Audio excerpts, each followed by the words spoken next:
Oh my goodness. Now something else is. Yes, I can hear you. Okay, but I can't hear, and it's not coming through my headphones now. The sound. It's only coming through my laptop, which I can barely hear.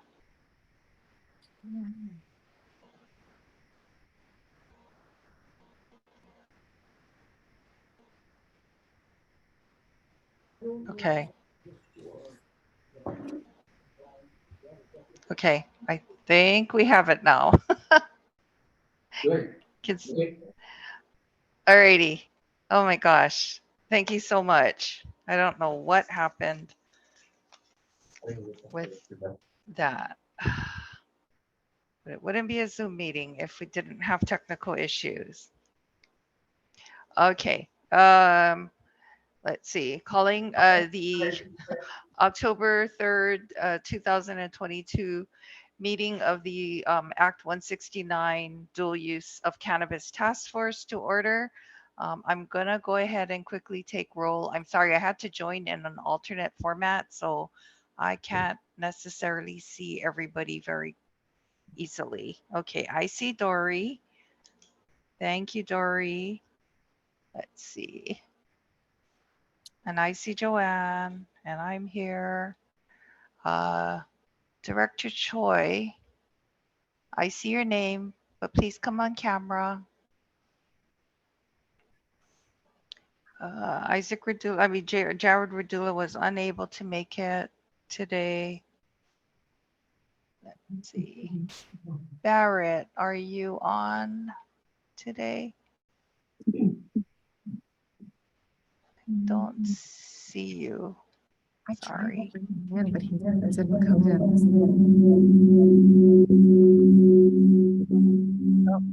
Oh, okay, lots of feedback, but I don't see Barrett yet. Dr. Ireland. Nope, don't see him. We don't need that. I see Ellen.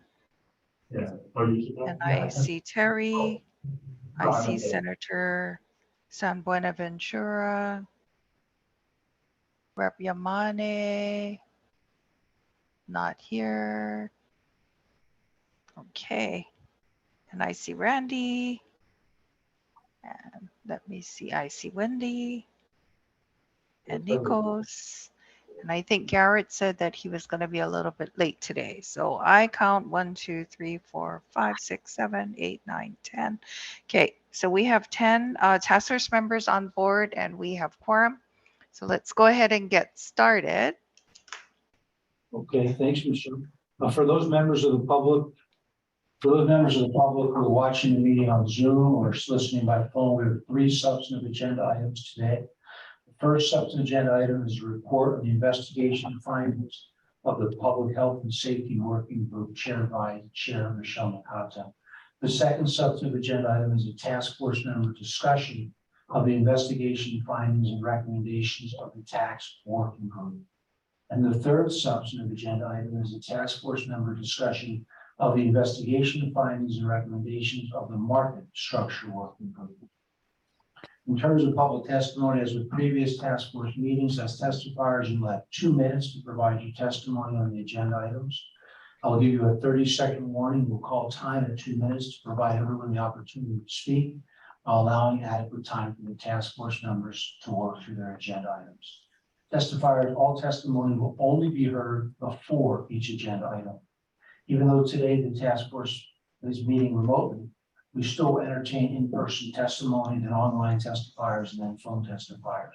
So let's turn to agenda item 2, a report of the investigation findings of the Public Health and Safety Working Group. Is there anyone here in person? Okay, we have no one here in person. So we're going to move to the online testifiers. If anyone online would like to submit testimony on agenda item 2, and again, just on agenda item 2, please raise your hand. When I call your name, you'll be asked to unmute. Please go ahead and unmute yourself at that time. If you feel comfortable, please turn on your camera. All right, so are we ready? Do we have any online testimony? We do, okay. Task force members, just ask for your patience just for a couple seconds. We get those names.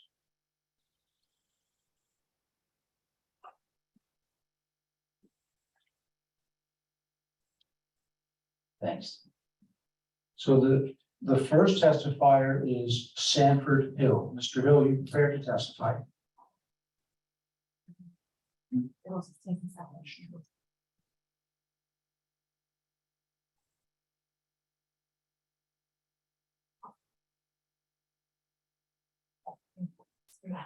Okay, Mr. Hill, are you there? I'm gonna pass and then come back to you in a couple minutes. James Anthony, Mr. Anthony, are you prepared to testify?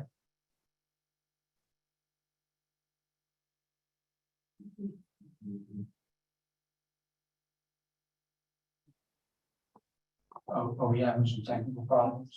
Oh, okay. My apologies. This is a slightly unfamiliar procedure. I have joined as a panelist. I can give some brief testimony on item 2, if that is appropriate at this time. Yes, this is the time, Mr. Anthony. Thank you. Okay, 1 second. Let me grab my notes. For the most part, I thought that the health department did a fine job on this report. I think I would just say that from a sort of total public policy perspective, if you look at the chart in Appendix 3, which the health and safety impacts in various health risk areas, cancer, heart disease, lung disease, prenatal outcomes, zooming in only on cannabis, I think it would be more informative for the public and for the legislature, for the health department to give us some benchmarks and comparatives. For instance, what would a similar chart or comparative chart look like for tobacco or for alcohol or even for aspirin? And then, it might also be helpful to have a little bit of detail. I think the task force has done a good job of disambiguating the policy impacts regarding combustible flowers, dried cannabis flowers, cannabis extracts, concentrated oils, and also edibles. So, all of those things have different profiles, and all of that would give us more information for the public and for the legislature. And of course, I would note that cannabis is certainly safer than tobacco and alcohol. And, this may come as a surprise to some that, cannabis is also safer than aspirin, which can be quite harmful if misused. Finally, I just wanted to say I was noticing that in some earlier testimony by the Hawaii Cannabis Hui, that there was a mistaken characterization that the task force had no Native Hawaiian members. I just want to thank task force member Terry Gorman for her service in industry and government, and to the OEV, the Native Hawaiian people, our Native Hawaiian people. Mr. Anthony. Thank you so much. Task force members, questions for Mr. Anthony? All right, hearing none. Dr. Clifton Otto. Dr. Otto.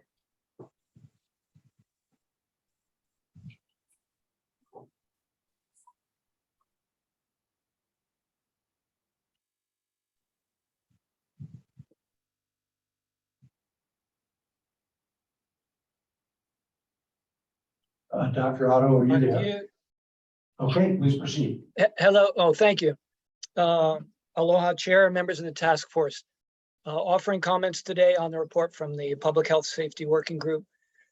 In terms of a Public Health Advisory Committee, my suggestion would be that it specifically include healthcare providers whose primary specialty is in cannabinoid medicine. For the public safety concerns, criminal activity is one category that I would have added.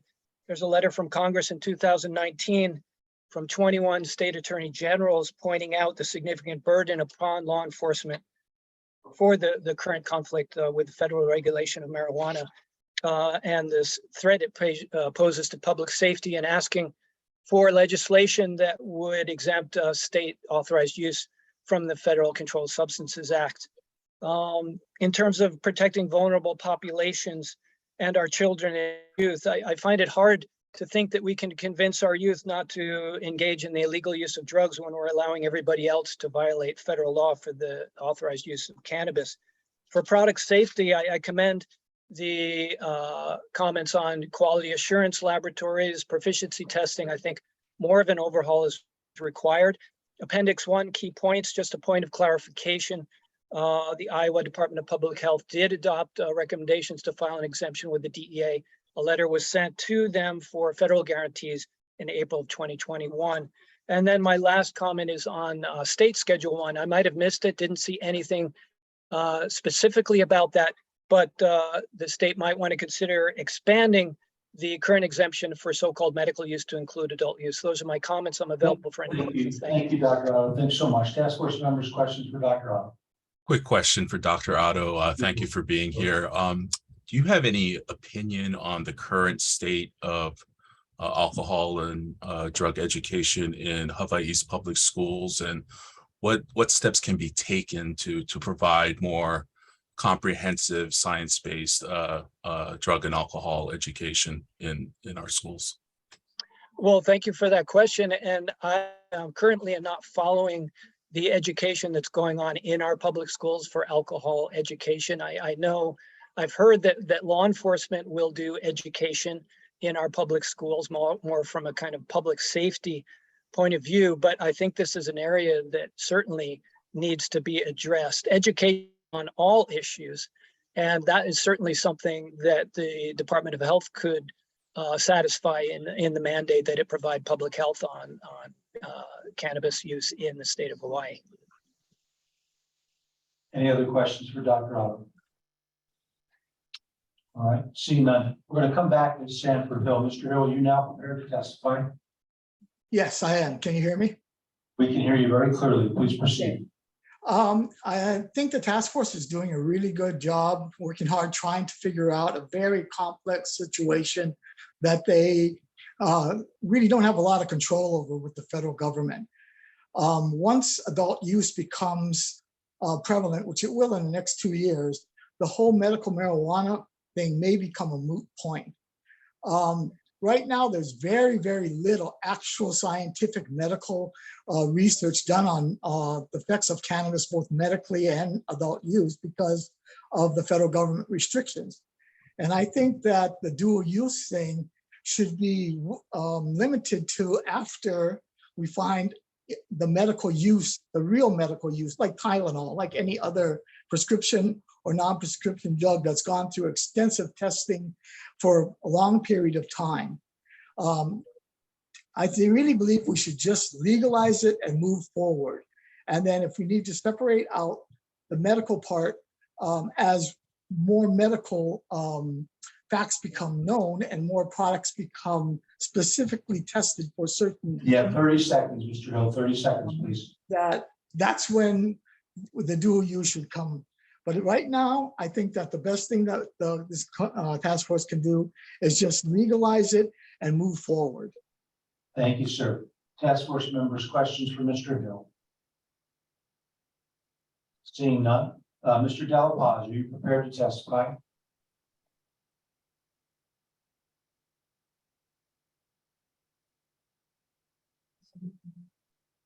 Task force members, I've been told, will be on in just a second. Hello, I am. Yes, Mr. Dela Paz. Yep, you're ready to go. Please proceed. Thank you so much. I really appreciate it. I'd like to start by thanking the task force and the working group members. Thank you for your hard work. Public safety is as important as undoing the harms done by the decades-long drug war. Research, education, and access to information are paramount here. Thank you for the opportunity to submit testimony today. I believe Hawaii can become a leader in meaningful research and education, and absolutely should. Prohibition has long hindered progress here. Regardless of the studies linked, if groups were strictly using clean and tested cannabis, if they were not strictly using clean and tested cannabis, then these studies are far less relevant to a regulated adult use supply chain from a scientific standpoint.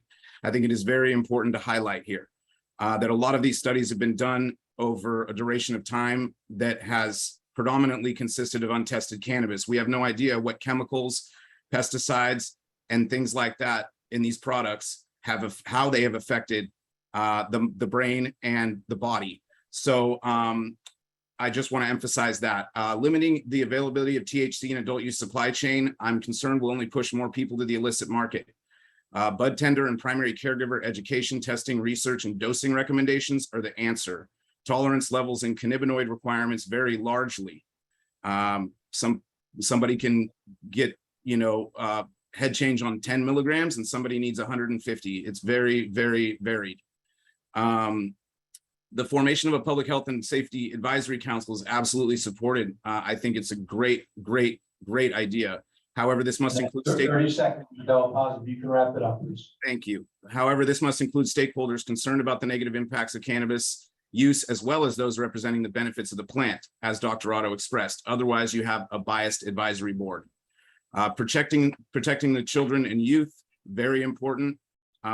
Access to adults should certainly be the goal with adult use legalization. There are a bunch of references that I have included in my written testimony, one of which is that the youth after post legalization has actually declined. Mr. Delappaz, I'm going to have to stop you there, and I know that you did submit written testimony, which has gotten to the task force, but I want to ask the task force if you have any questions for Mr. Delappaz. I'm not sure I have a real question, but I'd like to thank Mr. Delappaz for his testimony, because I share your sentiments, and the debate on cannabis has always been very polarized. And if we're going to be,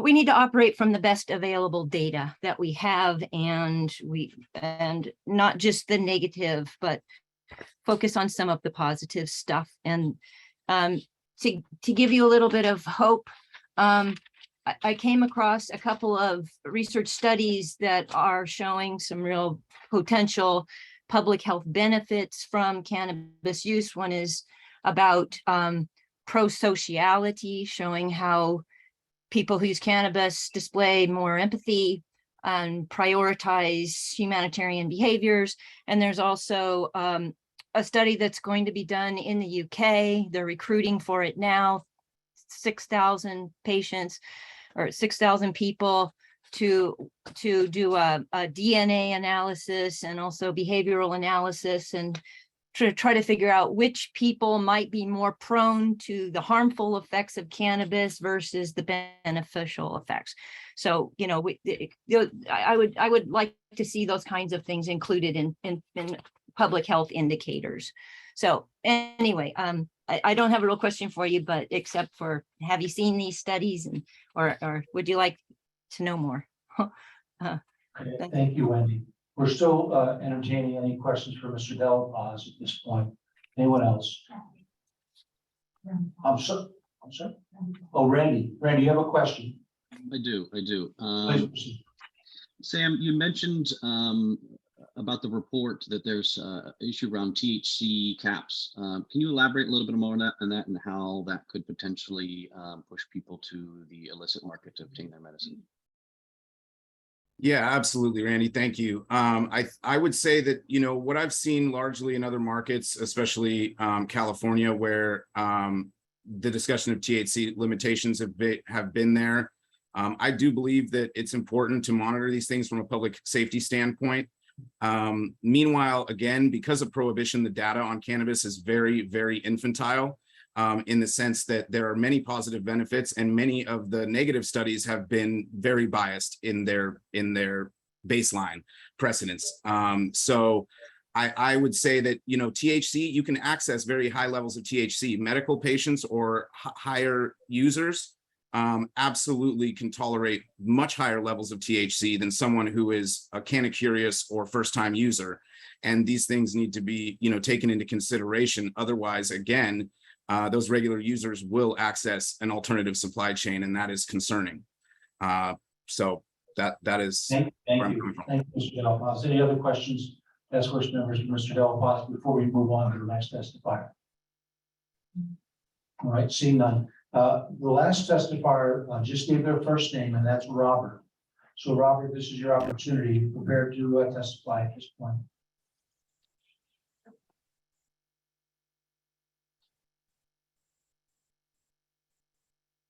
Robert, I'm going to give it just another 10 seconds or so, and then we're going to have to move on. I'm being told that Robert should be coming up very soon.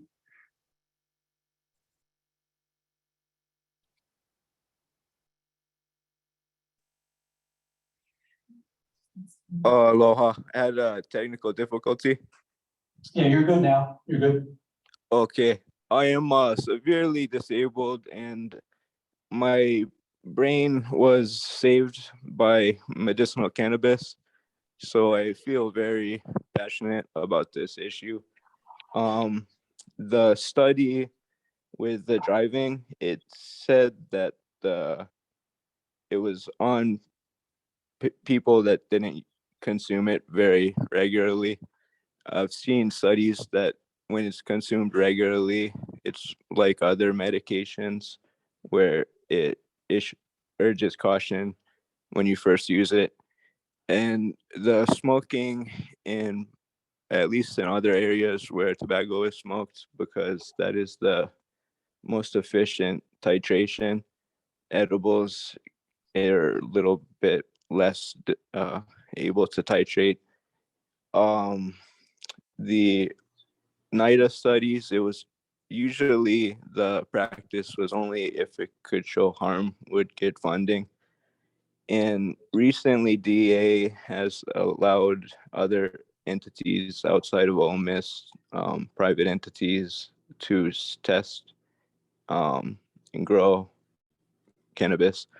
So, like the antidepressant story with Cambodia cow, the cultivation is really therapeutic in And itself. that's 30 seconds, Robert. I'm going to ask you to wrap it up, please.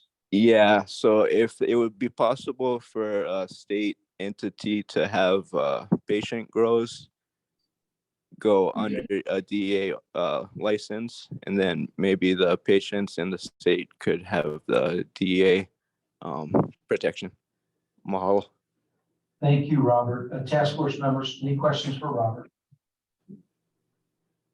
All right, seeing none, I think that does it for our virtual testifiers. Do we have any phone testifiers?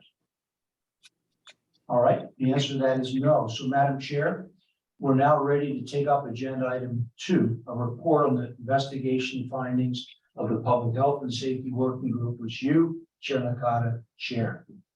Task force members, just a gentle reminder that under the sunshine laws, today you can only listen. At our October 28, 22 meeting, the task force can then discuss the report. Madam Chair, please proceed. Thank you very much. Give me a second and I can share my screen.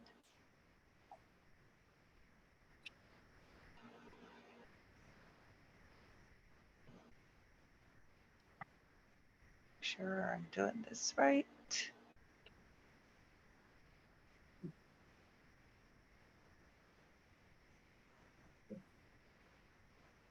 Okay. It's like, can somebody kind of verbally confirm for me that my screen is showing properly? Your screen is showing properly, yes. Okay, awesome. Thank you. So this is just a brief presentation, of the working group's report. Let me see, what's the best way for me to do this? Oh, okay. Is the screen advancing? The screen is blank right now.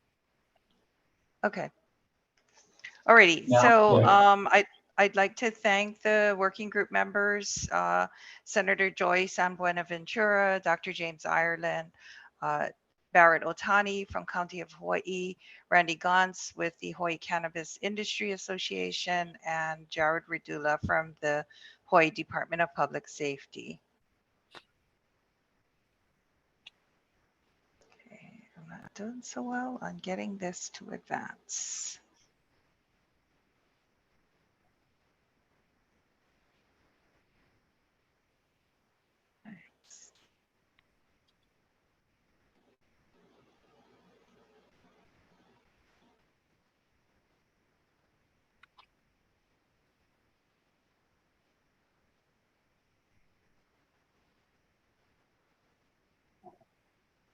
Okay. There you go.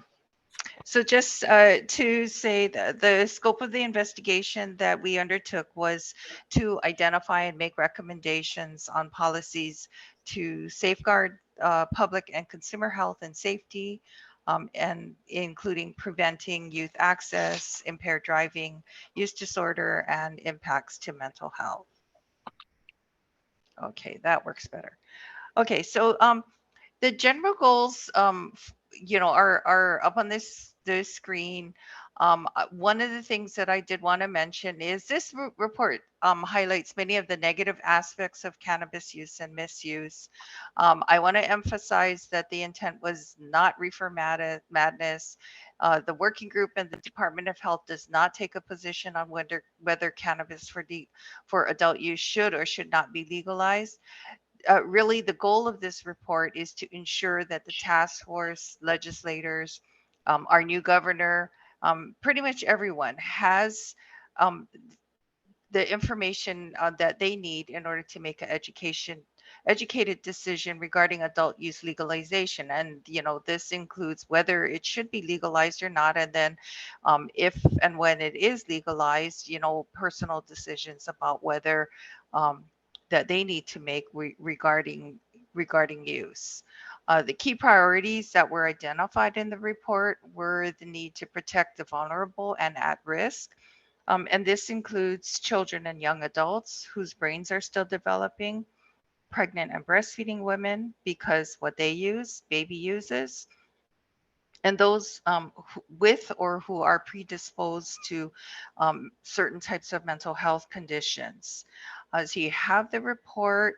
I'm not going to go through every bit of it. I just want to really highlight some key issues.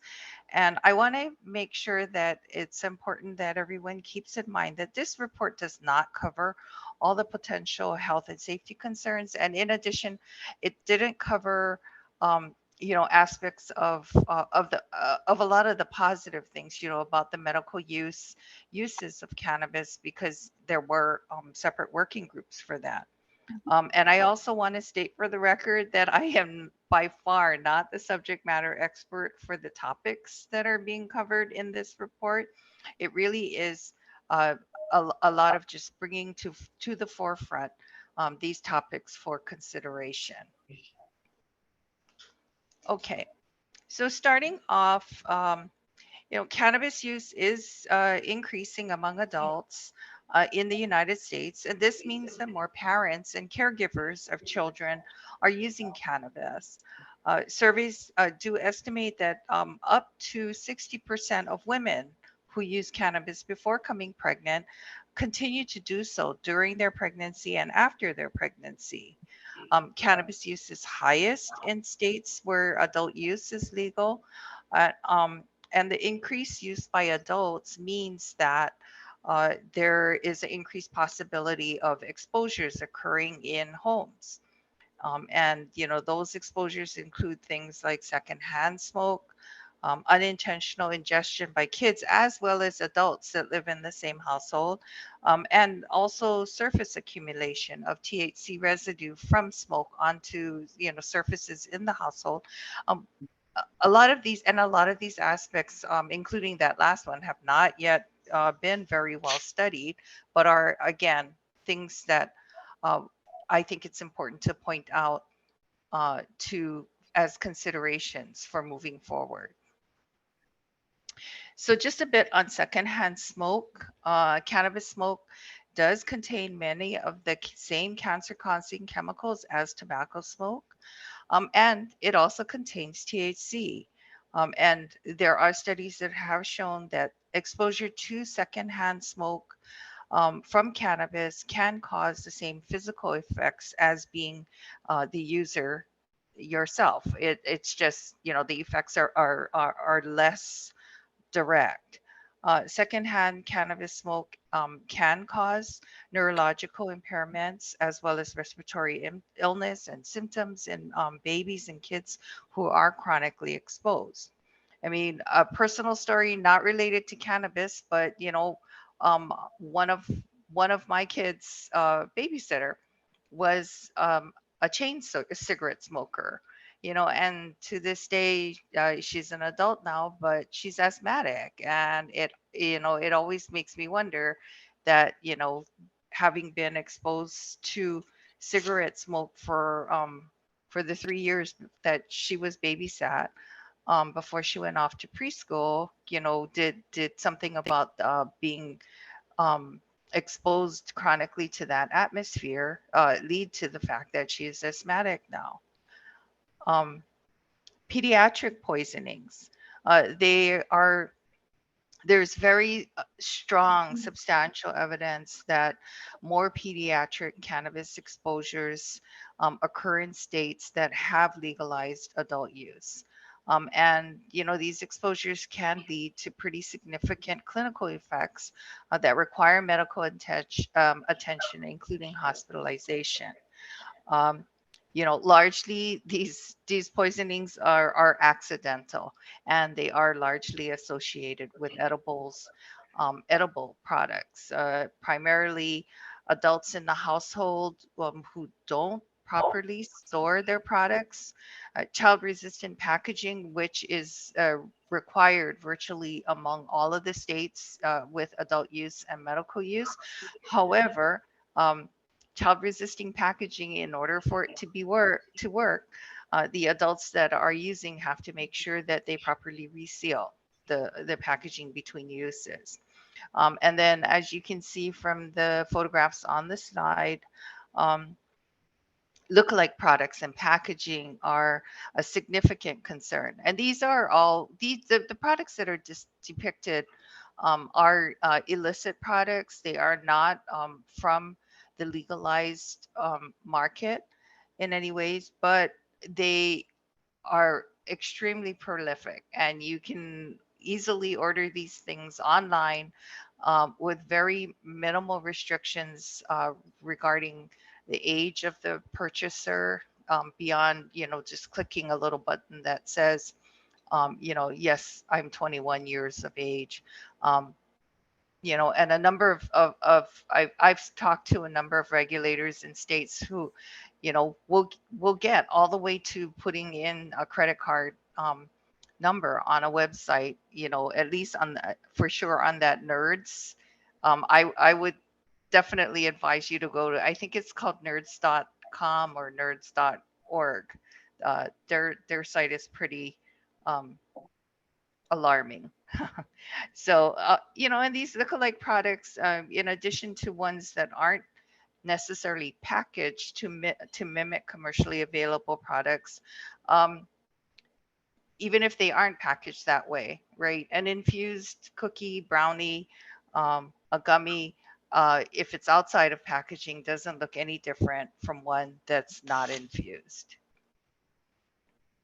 And then this is just a quick slide to just illustrate the fact that the proportion of of cannabis of exposures uh, to kids really is disproportionately um, related to edibles. Okay, so just a bit on use during pregnancy. Studies have shown that Delta 9 tetrahydrocannabinol, which is what the THC stands for, and is the main psychoactive and psychotropic substance in cannabis, uh, it does cross the placenta. Um, and it also does pass through breast milk, and it affects fetal brain development. Just 2 weeks ago, there was a publication in the Journal of the American Medical Association, which was an analysis of the what's called the ABCD study, or the Adolescent Brain Cognitive Development Study, which is an ongoing longitudinal uh, survey. And that report showed that cannabis exposure following the middle of the first trimester is associated with attention, social, and behavioral problems that persist as exposed children progress into early adolescence. And this is onwards towards 11 and 12 years of age. This study was actually a continuation of a previous baseline study of the ABCD, where there was an association found between prenatal cannabis use and behavioral problems in exposed children at ages 9 to 10 years. So this is kind of an extension, ongoing longitudinal following of exposures. Um, and these conditions, they do put kids at a greater risk of mental health disorders, as well as substance use during late adolescence. Um, that's enough said there. Okay. So a little more on youth use. Based on the analysis of the YRBSS, which is another ongoing study survey for the National Youth Risk Behavior Surveillance System, over 20% of high school students report cannabis use within the past 30 days, and that's considered to be current use. Multiple studies have shown that cannabis does impact the developing brain, and it should be noted that when people talk about young adults and the developing brain, this impact is recognized as being ongoing through age 25. Um, some of these effects may be permanent. Uh, they cause things such as short and long-term impairment of cognitive abilities, um, which are, affect your memory, attention, your focus, creativity, and adaptability. I'm getting some feedback. Sorry. Um, Creativity and adaptability. And as a result, this can cause impaired academic ability. And so youth use has also been associated with the risk for being less likely to graduate from high school or to obtain a college degree, a future risk of psychotic disorders or symptoms, and an increased risk of suicidal ideation or suicide attempts. Okay. So expanding beyond youth, there was a survey that was done looking at over 280,000 young adults from ages 18 through 35. And this study, the citation is at the bottom of the page of the slide page. And I'll make sure that these slides are posted on the dual use website. Um, so it does show that cannabis use was associated with increased risks of suicidal ideation, plan, and attempt. And even non-daily users were more likely to have thoughts of suicide and to plan or attempt suicide than those who did not use cannabis at all. And one thing that was interesting was that these risks remain regardless of whether individuals were also experiencing depression. However, if they were in individuals if the cannabis use was in individuals who were experiencing depression, the risk was even greater. And interestingly, risks were also greater for women than they were for men. I just wanted to give kind of a brief overview of an example of what Colorado experienced between when they had medical retail that began in 2009, and then they opened for adult use retail in 2014. And so this is just kind of an example of what was noted related to emergency room visits during that period. So this is a study that looked at ER visits between 2012 and 2016. There were of the all the ER visits, nearly 10,000 were cannabis related, which was a threefold increase in cannabis related ER visits during this time period.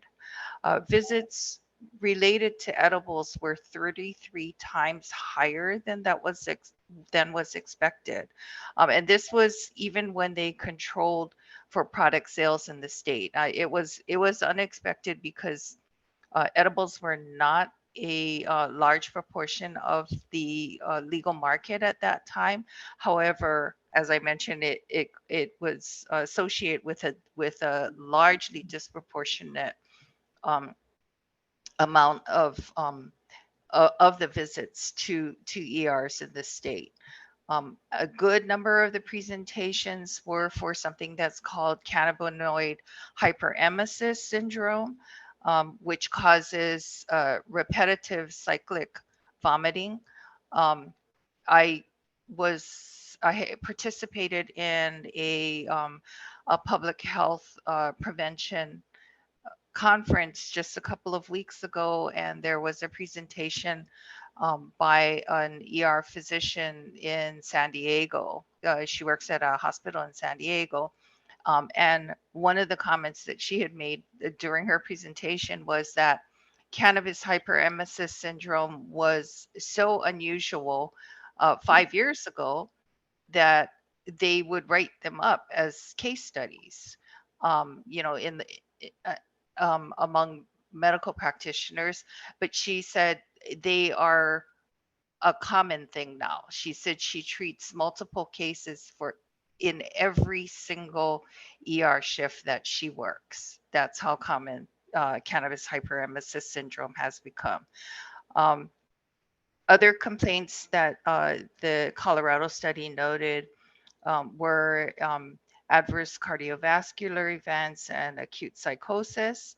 And I do know that it's it's there's the common thing that said was is said that you can't die from cannabis toxicity, and and so far that's been the case. However, during this report period, Colorado did report three very high profile deaths in individuals who experienced adverse effects from cannabis use, and they were all related to edible products. One was a 19-year-old young man who jumped off the balcony of his hotel room after consuming what was 6 times of the amount of dosage, that was recommended in cannabis infused cookies. Another was an individual who began his hallucinating, had consumed cannabis infused candy, and in conjunction with a prescription medication, experienced hallucinations and shot and killed his wife. And then there was a 23-year-old uh, man who had um, ingested large numbers of edibles, and committed suicide by with self-inflicted gunshot. And largely what was noted was that because of the delayed onset associated with edible products, that there needed to be clearer guidelines on exactly what a portion for consumption should be, and how much time should elapse before somebody takes a larger amount. And so it really prompted Colorado to make some very quick changes in their packaging and labeling requirements. So cannabis use in driving. I'm hoping that this billboard is still not up. This was from alongside a highway in Newark, New Jersey, but it's back. It was from 2014, according to the photo credit. So I'm hoping and assuming that it's not still up. Adult use legalization has been linked with an increase in motor vehicle collisions, um, and traffic-related deaths. And while blood THC has been associated with impaired driving and an increased risk of vehicle crashes, the real concern is that people do not understand that cannabis does impact their ability to drive safely. And while about 95% of people do recognize the danger of driving alcohol impaired, only about 70% view driving within an hour of having consumed cannabis or used cannabis as a dangerous practice. Okay, and then uh, it was mentioned briefly inside the report, but I just, I have a couple of friends actually that have already had to take their dogs in, and this is locally here, um, for treatment for poisoning from having consumed cannabis products. Um, this is a retrospective study that evaluated cannabis toxicosis in dogs living in a state that lived in a state with legalized, and this was actually medical cannabis usage. And it was the studies period covered 2005 to 2010. So not very current, but just in that time period when the majority of states um, were medical use only, there was a 400% increase in cannabis related toxicosis in dogs. Um, and California specifically reported that they had a 765% increase in calls about pets ingesting cannabis. So it's rarely fatal, but pretty distressing to pet owners. And dogs are not the only type of animal that can be affected, but if anybody's dog is like my dog and they're very food oriented, it's really easy to see how they can get exposed. The report does cover some things about the environment and environmental exposures. The the program already receives quite a few complaints about nuisance odor, and nuisance odor both from plants being grown by neighbors as well as smokable form of cannabis being used. And this has been a concern that many, many, many other states are seeing, not only from the large commercial operation growth, but as well from people whose next door neighbor is growing plants or using a smokable form of cannabis, and maybe not don't object um, to legalization of use of cannabis use, but personally choose not to, and really don't appreciate being exposed to what is a pretty distinctive smell. I mean, I go walking in my neighborhood a couple of times every week, and I can definitely point out exactly which households either cultivate and or are utilize cannabis in a smokable form. Um, these are very difficult types of complaints to address. Uh, nuisance is considered to be a common tort claim. Um, and, there are two types of claims. Basically, you can prove a private nuisance, which would be, the type of thing where you're not happy with your next door neighbor's practice. But you would have to show that the smoke or smell unreasonably interferes with your use and enjoyment of your property. In the end, the court will weigh the seriousness of the harm against the benefit of the conduct, and the largely courts have been pretty hesitant to declare smoke or odors of a nuisance, especially if there is a law in place that permits the behavior. Um, And so generally, in order to win these types of cases, you would have to prove that there's some harm that extends beyond just simply being offended by the smell. Okay. About to wrap up. So if you look at the working group report, there are 3 basic recommendations that we did make in the report.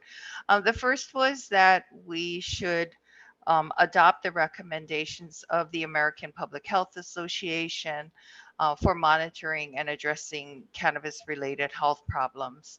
And these focus primarily around protecting vulnerable populations, minimizing public harm, and monitoring the patterns of use and any related health and safety outcomes. Our second recommendation basically takes that that third section of the APHA recommendations and applies it to Hawaii, suggesting that that a comprehensive surveillance program be established to monitor cannabis use and the associated impacts specifically that are occurring in Hawaii. And it's strongly recommended that this program be established before the state embarks on adult use. Ideally, it would have been great if we had established a surveillance program before we embarked on medical use. But since that's not happened, it would be ideal that it could be established before we move into adult use legalization. And then finally, the recommendation to convene a public health advisory committee comprised of healthcare professionals with specific types of subject matter expertise, and really to help the department in doing the review and consideration of the scientific literature that's out there, and with the intent on helping to make recommendations for public health policies. And with that, I want to say thank you, and I am looking forward to the ability to discuss this topic at our next meeting. Thank you. Chair Nakata and your team, thanks so much for that hard work. Again, task force members, you can discuss the public health and safety report at your October 28th meeting. I want to ask Dr. Ireland, I know, Doctor, you're on phone now. You could press pound and then 9, pound 9, we'll be able to let you in. So let's turn to agenda item 3, task force discussion regarding findings and recommendations of the tax working group. Before I ask for any public testimony, I want to remind the public that at the August 29th task force meeting, many people testified on agenda item 3. So in the interest of time and to avoid duplication, I respectfully ask that if you do testify today, that you not repeat what you testified to previously. So is there anyone, first of all, in person? Seeing none. All right, let's move to the online testifiers. If anyone online would like to submit testimony on agenda item 3, and again, only on agenda item 3, which deals with taxes, please raise your hand. When I call your name, you'll be asked to unmute. Please go ahead and unmute yourself. If you feel comfortable, please turn on your camera. So we have a Tai Chen, C-H-E-N-G. Are you ready to proceed? Yes, can you hear me? We can hear you clearly, yes. Perfect. First, I'd just like to thank the task force for all their work, and thank you, Michelle, for your public health and safety findings. I just wanted to speak briefly on the tax recommendations that were presented by DOTAX and Director Choi. I just wanted to remind the task force how important rules and regulations are when it comes to cannabis pricing, especially here in Hawaii. We've seen prices come down dramatically over the last 3 years, and especially since the beginning of this year. And one of the main reasons why the prices have been coming down across the state at the medical dispensaries is because of the changes to the lab testing rules in the interim DOH rules in February and March of this year. These rules were changed without much fanfare, but they removed yeast and mold testing, and they changed some of the CFU requirements that were previously set at the beginning of the program. What that meant is that there was, at least for Aloha Green, we went from about an 80% passing rate to a 99% passing rate for dried flower. This meant that no remediation was required anymore.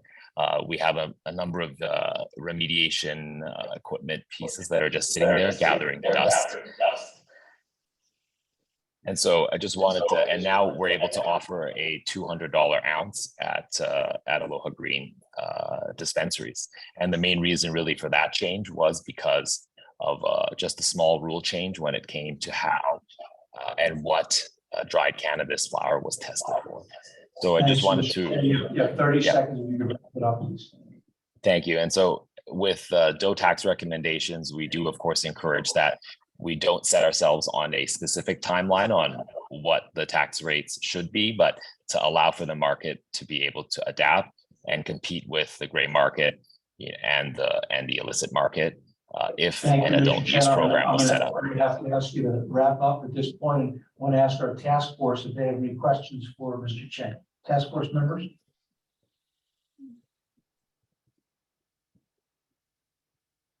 I don't think so. Okay. All right. Thank you, Mr. Chen. The next person who wishes to testify is just given the name Casey. Casey, are you there?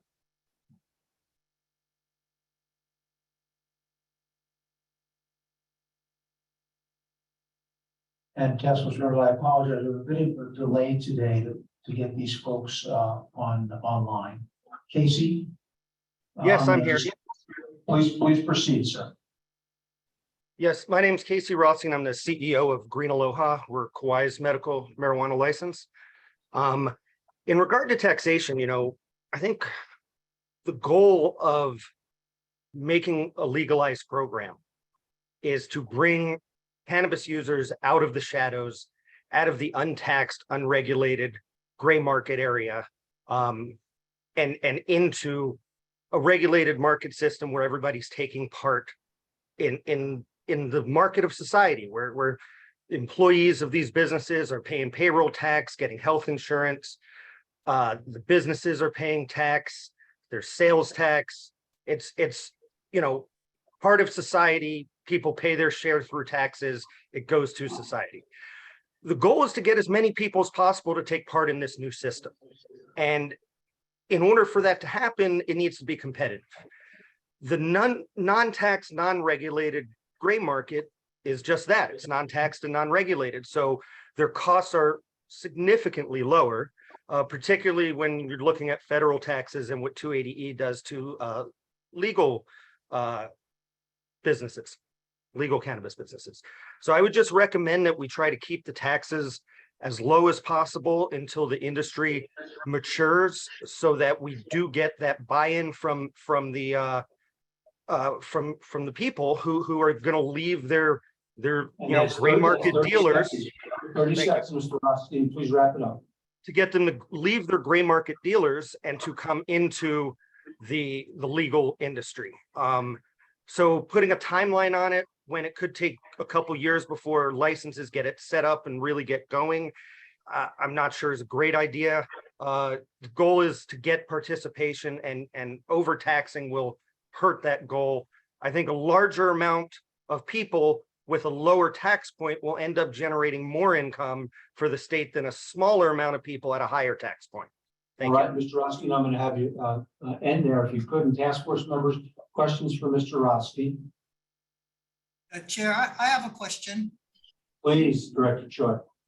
Yeah, Casey, so basically, you're saying that the illegal market must be eliminated or substantially reduced. So are you saying that early on the legalization of marijuana, in order for the industry to thrive, we have to tax, let's use the word low, right? We have to have low taxation, so that in order to get the illegal market to be substantially less, the legislature would have to subsidize the industry and pay for the enforcement and everything out of other funds that they generate, not only from the marijuana industry.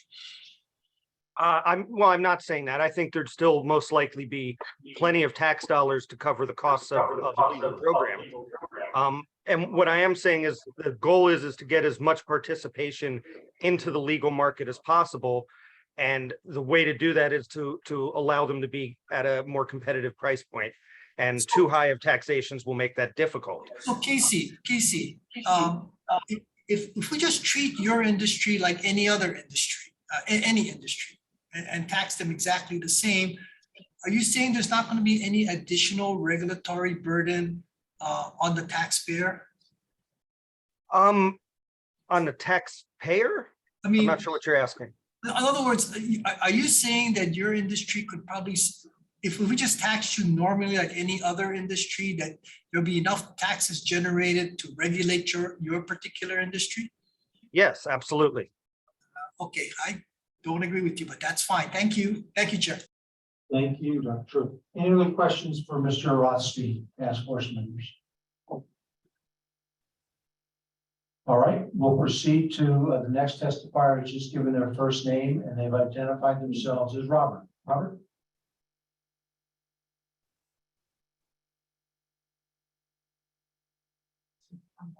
And task force members, you should be coming on momentarily. Thanks for your patience. Aloha. Can you hear me now? We can hear you clearly, sir. Please proceed. Thank you very much. As a severely disabled farmer and patient, the state already has tax for the business conducted by a disabled individual. I would just hope that that would be included in the additional, if there are any additional taxes. If there are additional taxes, I think they should be on the multi-state operators. That might be a way to keep it more local industry. And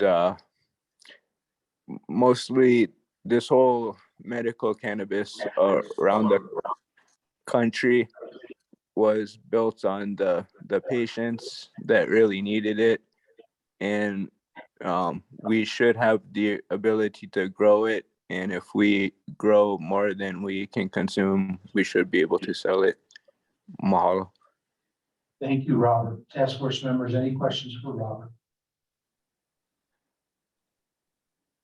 Seeing none, our final virtual testifier is James Anthony. Mr. Anthony.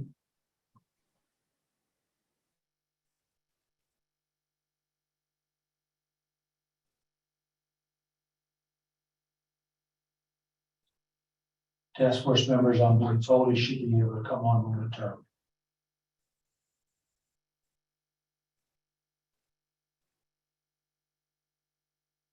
Mr. Anthony, are you there? For Zoom to recategorize me as a panelist. It kicks me out and lets me back in. So I think that great issues have been raised so far, both by Mr. Choi, as usual, throughout these proceedings over these months, and by the other speakers. You know, I don't think that it's helpful to think of there as being some kind of subsidy. The question is a matter of what is the market structure and what is the tax structure, and how does that impact the underground market, right? The so-called illegal, illicit market, which has long-standing, not only in Hawaii, but in other parts of jurisdictions where, you know, cannabis has undergone some kinds of legalization.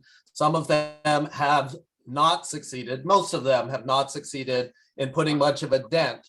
I would suggest that the task force members look at, and I will send you the link through late testimony. There's a political article from October 2nd, which was yesterday. That's a website and magazine, Politico, looking at various impacts of the ongoing underground market in so-called legalized states. it's a real problem. And you will not stop it through enforcement or anything else. The only way to do it is, as the speakers have suggested, to have a market structure and a tax structure that is low enough, minimal regulation, no unnecessary taxation. The GET is plenty already. It stacks through the supply chain. Mr. Anthony, So that wrap it up. You have 30 seconds. Please. thank you. I'm aware of the time, so that I can, so that the system of the licensed and legal commercial operators can compete with the underground operators and incentivize them to come into the licensed above ground market. That's the only thing that's going to work. And I think that Mr. Choi has made that point on occasion, and I support him in doing so. Thank you. All right. Thank you, Mr. Anthony. Any questions, task force members, for Mr. Anthony? All right. See, now we do have one more testifier who's indicated they'd like to share, and that's Sanford Hill. Mr. Hill.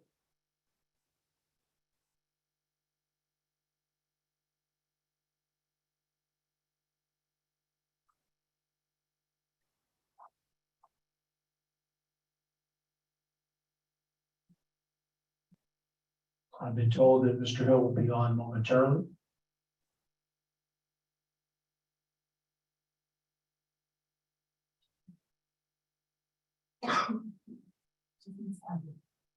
Mr. Hill, you might be on mute.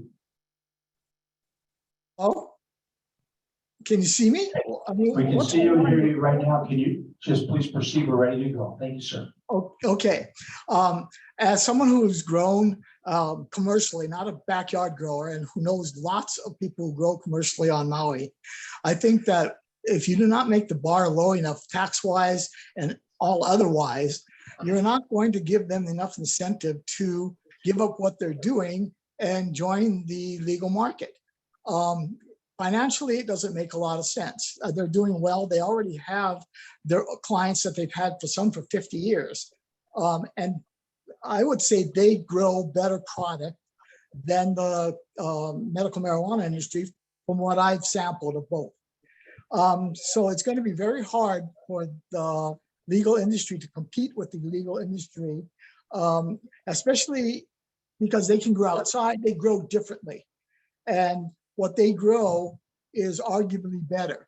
And we really need to separate the agriculturally grown cannabis from the modified cannabis that's made into gummies, whatever. Those are two different types of cannabis. And, taxing and even the regulations on them, the growing, the safety, et cetera, need to be different. We've been doing this for a long time. And if it wasn't working, people wouldn't have been using it. It wouldn't be growing. They would be going to the medical cannabis people. They're not. And those are facts. So you have a problem that you need to solve. And that is, how do we make the tax structure low enough that the illegal growers can get into it? Thank you, Mr. Hill. Task force questions. Task force members, questions from Mr. Hill. All right, we actually do have another virtual testifier. He's identified himself only as Steve. Steve, we're ready to hear from you now.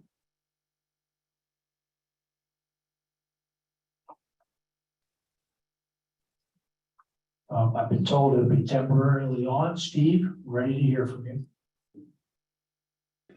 Thank you very much. The question I have, one is about controlling imports. I thought I had read a portion of this thinking about trying to keep from other states bringing it into Hawaii. Second is a controlled growers industry. Who, where, how much? Three is a delivery of the product to potential clients other than dispensaries. Example would be, I've witnessed delivery services in other states where it's recreational. They just sort of had approving of ID at the delivery point. And then I'm really don't question anything about the tax department. I mean, there should be revenue generated by it. The whole purpose of that is to cover it. I don't have a problem with higher taxes on it. I think it's what its purpose should be. I really question the thing about tourism, and it's no secret that for 40 plus years, people from the mainland have known about cannabis in Hawaii being an excellent product.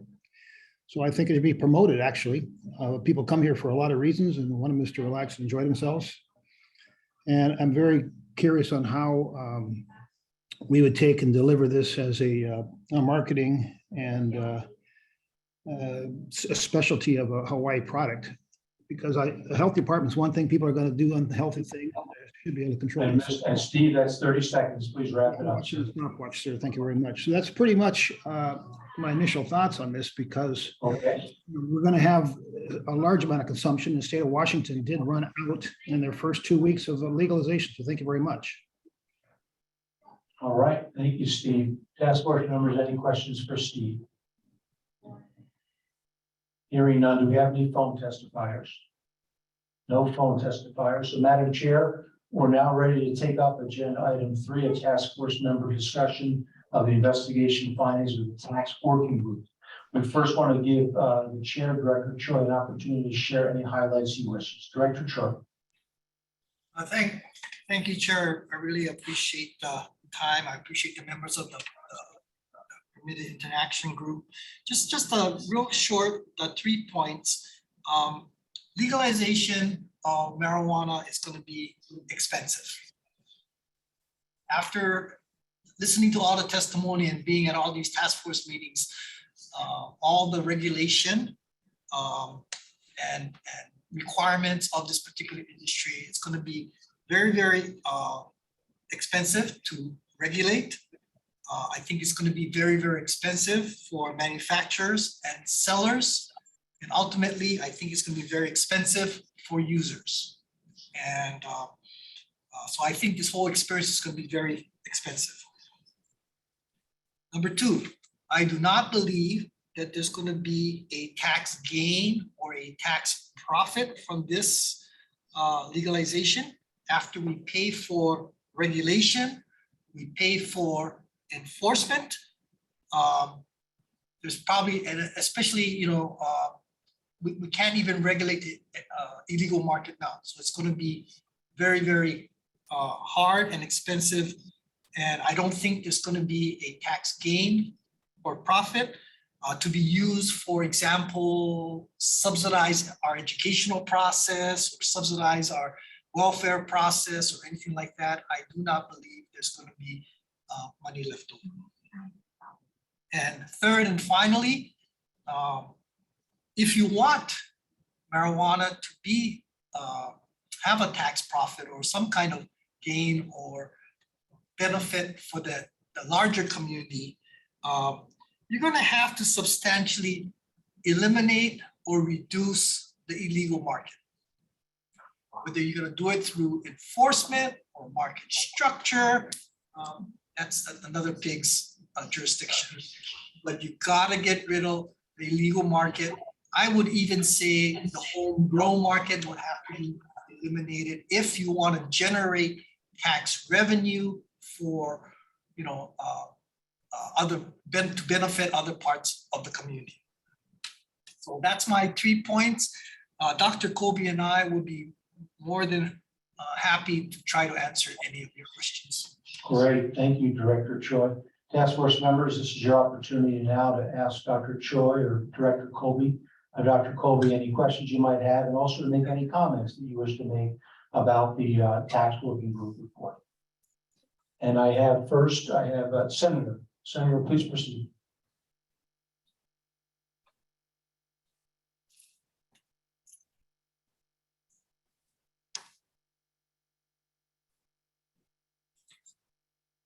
Senator, we're not able to hear you. We want to make sure you're not on mute.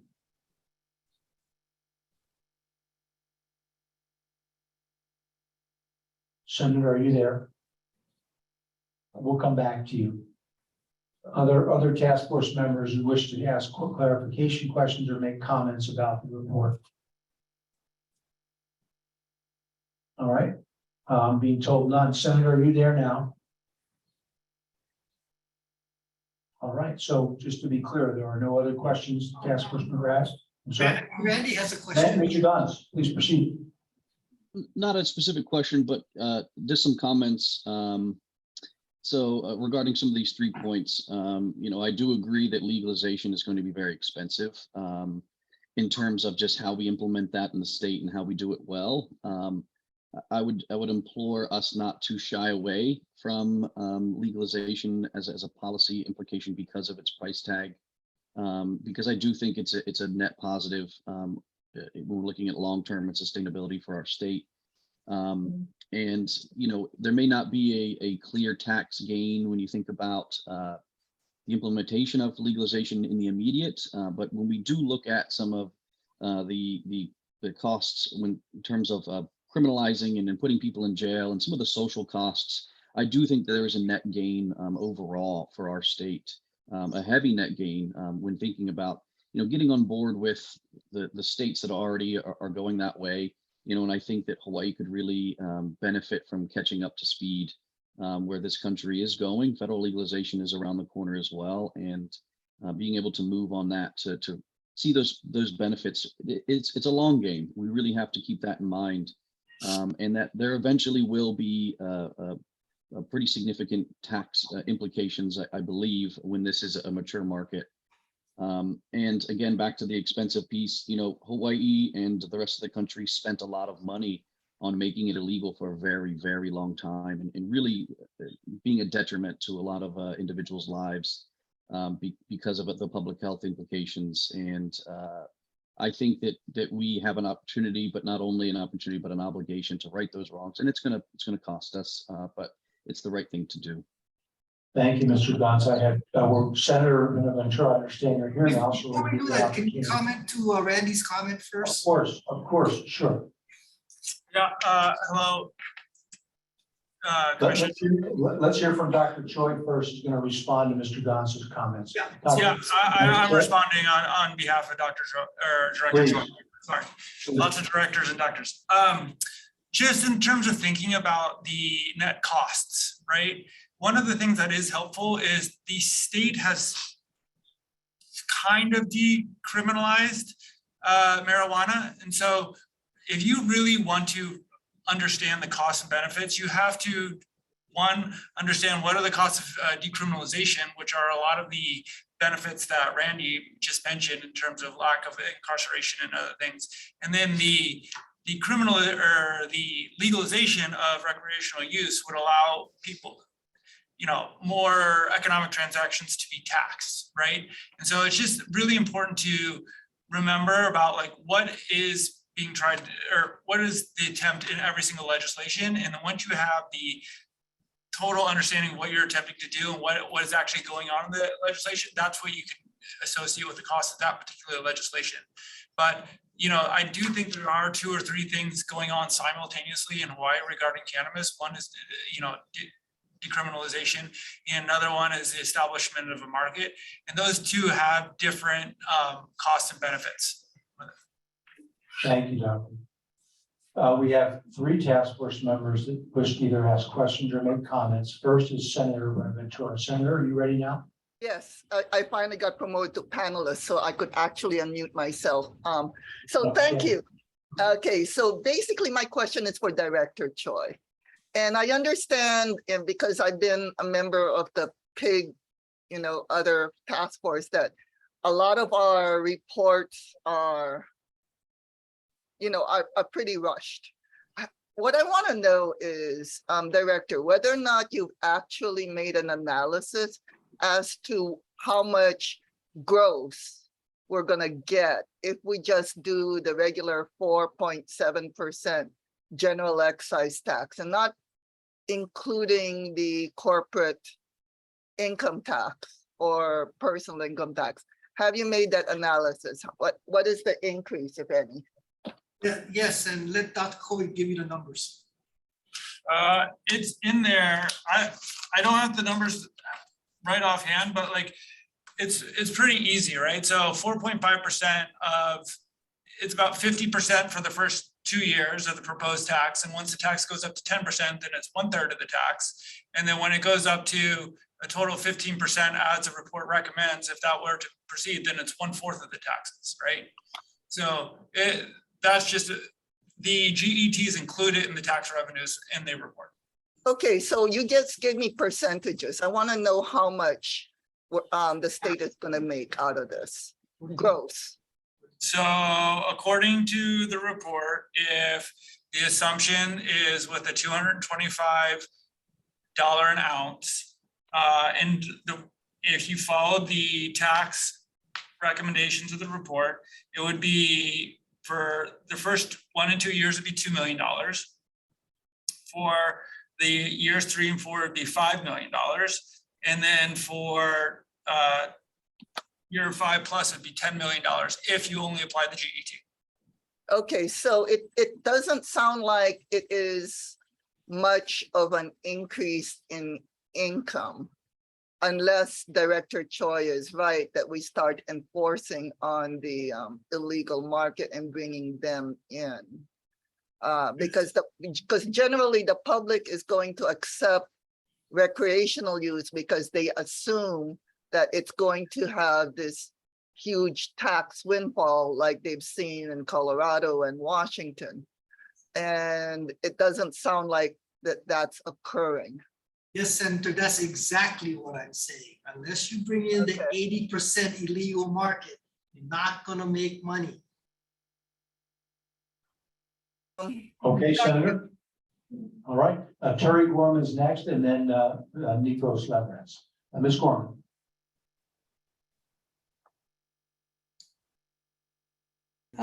Thank you. I just wanted to let the group know that I agree with Director Choi's conclusion.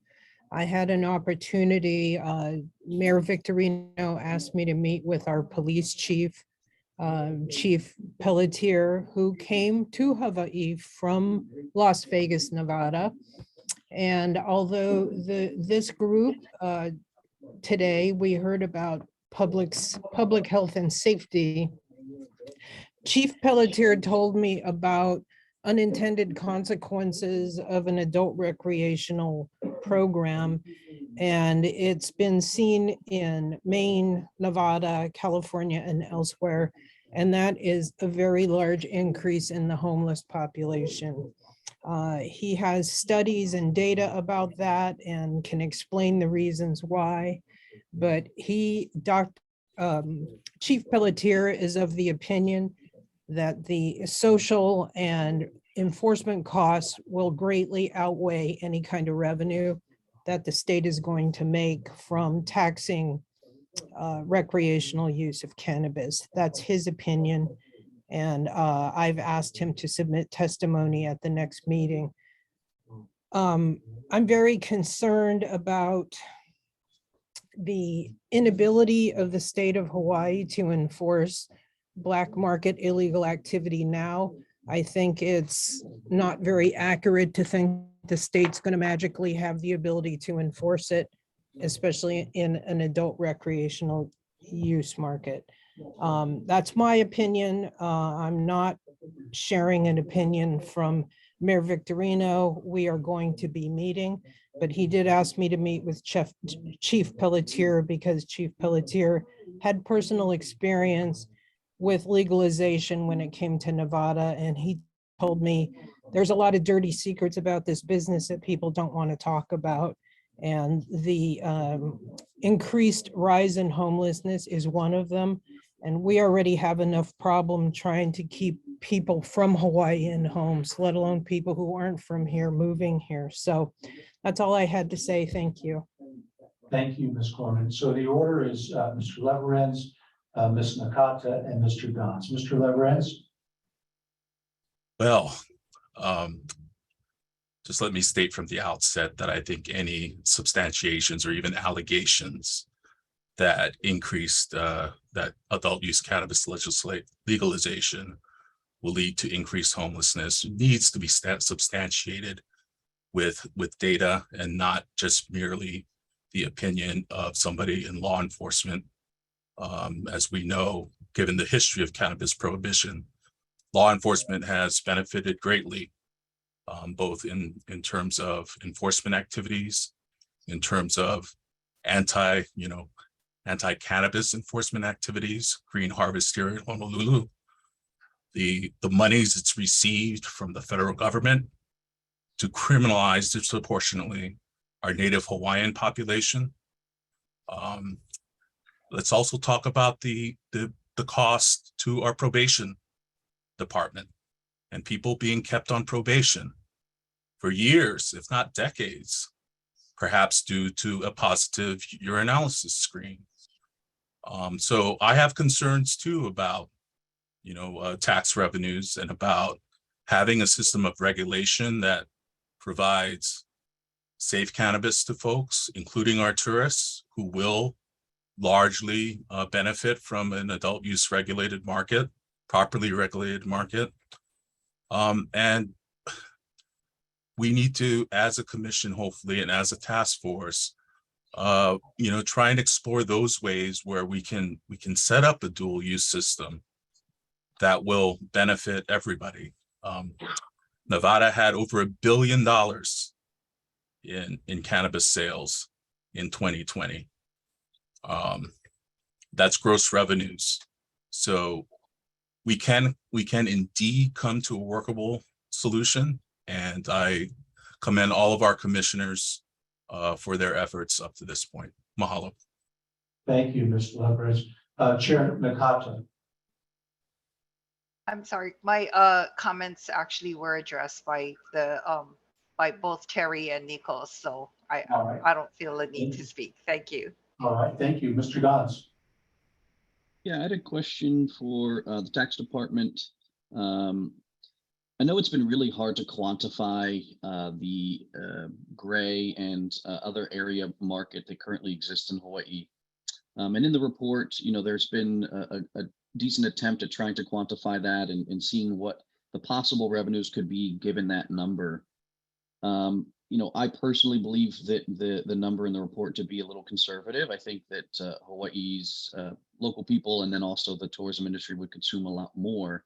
But can you discuss a little bit of how you came to find that that number, and then what the possibilities are of an up or down? If it were a little conservative, given our tourism drive, and how that could affect possible tax revenues? Let me comment first. There's been a lot of discussion on tourists coming here because we have great marijuana. It's really I think it's kind of disingenuous, because every time we talk about tourism, we're talking about quality tourists that can spend $600 a night for a room, or actually on Maui, probably $1,200 a night for a room. I don't believe that those type of people will come in here to enjoy marijuana. They probably will spend $200 on a bottle of wine, but I don't think they're going to go and for it. So I don't believe this tourism aspect is going to generate the type of tourists nor the volume but that's just a commentary, and I'm sure history will tell if they're right or wrong. As far as the calculations of the numbers, I'll let Seth explain. Yeah, Randy, that's a really good question. So I hope all of you guys appreciate that, trying to come up with any estimate about illegal activity is very difficult because people don't want to tell you about it, right? So I use two different calculations, and it's available in the appendix of the report. One is to look at the SAMHSA revenue survey data, which is basically the self-reported use of marijuana, and creating a estimate based on that. That was quite low. That was $270 million in a full legalized market. And that is assuming high levels of compliance right there. And then the other estimate that I did was a little easier and much higher, is $429 million for that, is just to look at the average usage rates per capita of states with mature recreational use marijuana markets. So that's like the Nevadas, that's the Washingtons, that's the Oregons, and just look at the average use and then multiply it by in Colorado, and multiply that by the Hawaii's population. So even with that, you could you could actually argue that that might be a little low because a lot of those states aren't as tourist focused as ours, barring Nevada. But all that information is in the back of the report. So if you wanted to look at something a little bit more optimistic and thought that Nevada was the right state to compare us to, you can use the information in the back of the report to estimate the size of that market. Thank you, Doctor. I'm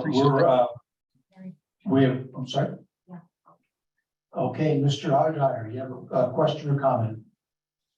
Yes, please. And I'm sorry if I'm coming to this a little late and if it's already been answered, kind of similar to what you just explained, Dr. Colby. Can you also take us through how you came to the particular price per ounce that you were projecting, and what you think the implications for that price are if either the feds are legalized or as the market continues to grow across the country, and what consequence that would accordingly have on any projected revenues? Yeah, so the revenues that I used was assuming that there would be, it's about $225 or $250 an ounce. That was just essentially you have to make an assumption, and looking 3 years into legalization in other states, that's what they were coming up on. That said, the regulation, you know, Ty was up here earlier from Oahu Green, and they said they can sell for $200 an ounce now. So the closer you get to the street price, the illegal price, the more that the assumption is that people will use the legal market, right? And so one of the really big takeaways of this report is there's two kind of things that are going to drive up cost of legal or if the state were to proceed. There's the regulation and then there's the taxation, and both you need to be cognizant of both of them, right? And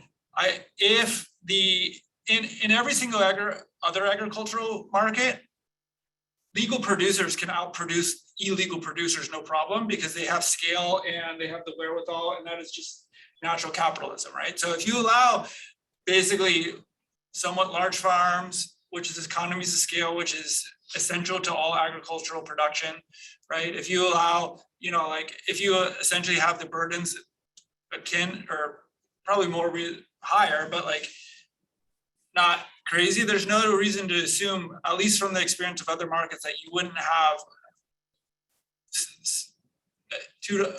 prices below $200 an ounce once a toll in a mature market 4 or 5 years later. And that would definitely increase the more that people participate in the legal market and exit the gray market, the higher the tax revenue.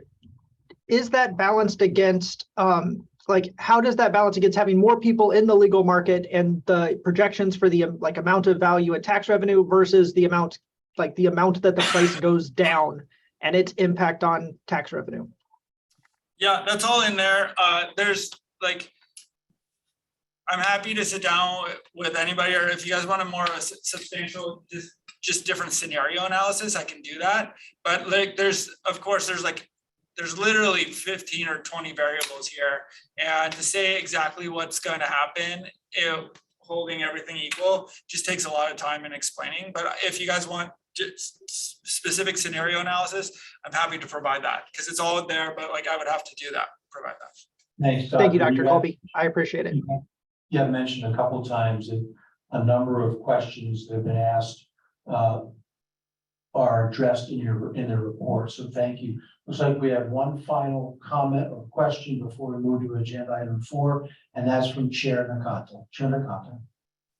Hi, thank you. So just a really quick question. I mean, I was going to just share this because of the discussion surrounding tax revenue generation, and I thought it might be helpful, especially because I'm a more visual person, and I appreciate the comments that Senator San Buenaventura made regarding just using percentages and that sort of thing. I do have a chart that, let me go ahead and show. So this chart actually, I hope it's coming up. We can see it now. Okay, so this is a chart showing just what is the tax revenue that's collected currently from the industry, in as that has just been offered by Doe Tax.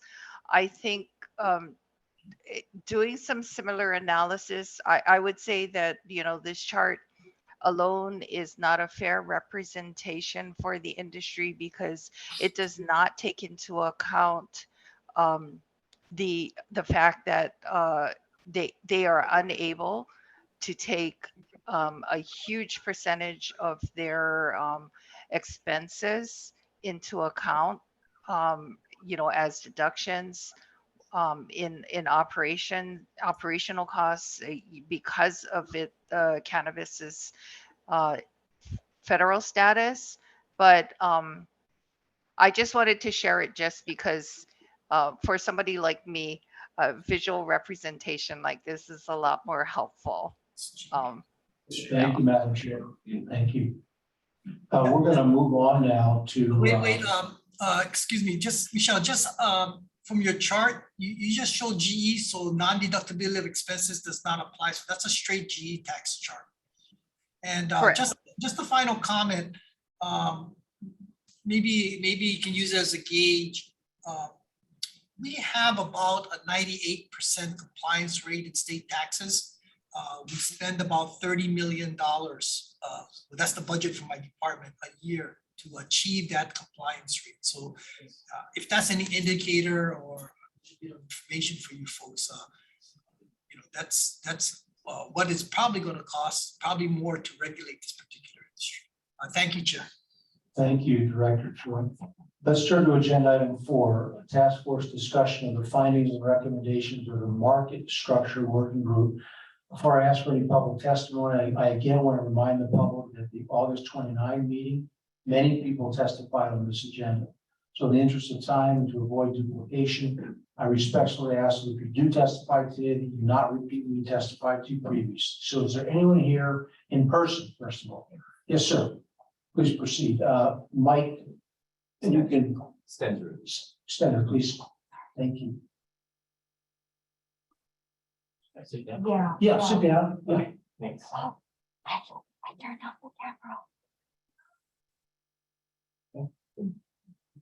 All right, my name is Mike Stanzer. Thank you for letting me speak today.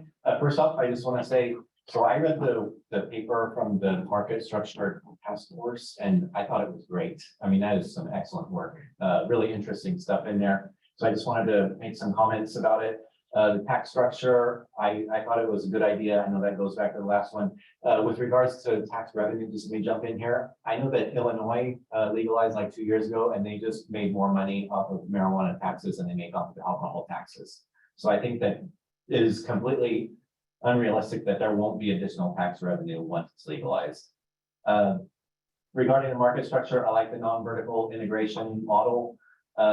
I think that it would be fair for medical shops to have like some period where they can have like a monopoly of sales initially to help them recoup their costs and whatnot, because I think they've had a rough go of their medical lives.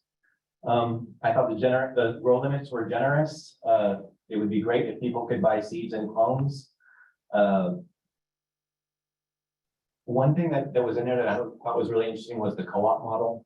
I think that some of the people who were speaking here last week about local growers and whatnot, and expressing some concern about big players coming in and elbowing out local growers and whatnot, are perhaps also not realistic. I think that the plan addresses that. And finally, I just wanted to say I like the fee structure for the growers. How the larger growers have to pay more. I think that's a good way to protect local growers and local business, and that's it. Great, thank you, sir. Any questions for the gentleman, task force members? All right, are there any other in-person testifiers? Looks like there are not. We do have a number of online testifiers, and the first is Steve. That's all I have is the name Steve. Steve, are you ready to testify?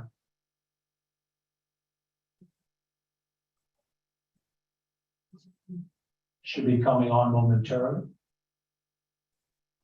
Yes, I'm a total objection to Mr. Choi and his tax concerns and concepts. You know, we had over 9 million tourists, almost 9.5 million tourists come to Hawaii. At a 5% tax rate, which is too low on the product, and just assuming only 10% of the tourists indulge, you're talking $5 million. And that's just at a measly, and I think the assumption is prejudice to think that because somebody's spending $600 a night in a room, they're not going to smoke dope. Excuse me, I'm going to interrupt to remind that we are taking a testimony on agenda item 4, which is the market structure. Sir, do you have anything to share about that item, the market structure working group? Because that's what we're talking about. If not, I'm going to move on. All right, so I'm not hearing anything, so we'll move to Casey Rothstein. And again, your testimony needs to be on the market structure working group report, Mr. Rothstein. And I've been told it'll be temporarily on.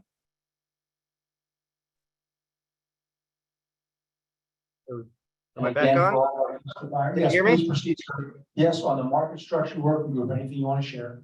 Yes, Casey Rothstein, Green Aloha, Kauai's medical license. Yeah, a couple of things on the market structure group. On the whole, I thought the report's very, very well thought out. There's a lot of concern, it seems, about keeping the market, the money in Hawaii. I just want to talk about that a little bit. That is obviously the goal in this industry, is to keep it local. However, experience from the medical side of it and the license over here is that this has been an incredibly expensive industry to be in, to get up and running. The initial amount of money we had to raise was just to apply for the license was 1.2 million, and that was not even close to enough to survive through the first year and get to market. The costs of build out, of acquiring land, they're large. Investors in Hawaii, I can tell from experience, are fairly tapped out on investing in the cannabis market after 6 years of those investors waiting for a return and not getting it from the medical market. So the idea that all of this industry could be propped up here in Hawaii without any money coming in from the mainland is just not realistic. The goal is obviously, you know, the businesses are here, the investment is here, so the jobs will be here, the taxes will be here, but it's unrealistic to think that we're going to be able to build this industry in Hawaii without any investment money from the mainland. The biggest risk that I see. Yeah, 30 seconds. Thank you. The biggest risk that I see for this industry in Hawaii is actually product from the mainland. Eventually, it's going to be federally legal. Eventually, there will be interstate commerce.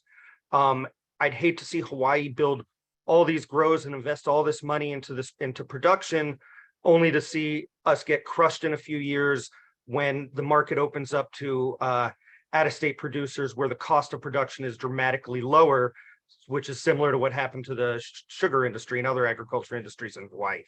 So I feel like that is the biggest fear, the biggest risk to the industry in Hawaii, is allowing out-of-state, cheap out-of-state products that are still decent quality, but produced dramatically cheaper than they can be here, to be brought into the Hawaii market. Thank you. Any questions, task force members, for Mr. Rothstein? Yeah, I got a question. Casey, Sure. Casey, so are you saying you need some kind of protective legislation for the local market? You guys cannot compete? I'm saying that yeah, when full national legalization comes, there's no way the cost of production in Hawaii can compete with these massive farms and stuff in Arizona and California. You have companies such as Glass House that have acres upon acres upon acres already built by hedge fund money that can produce at dramatically lower cost, that farm with cheap Mexican labor.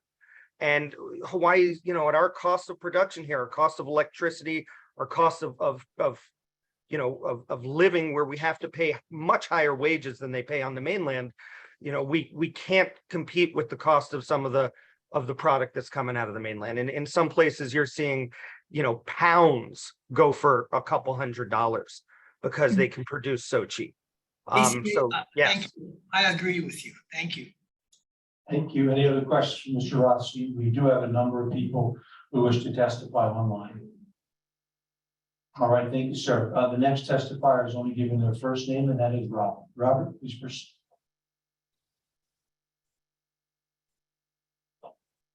And again, we're limited to the market structure working group report.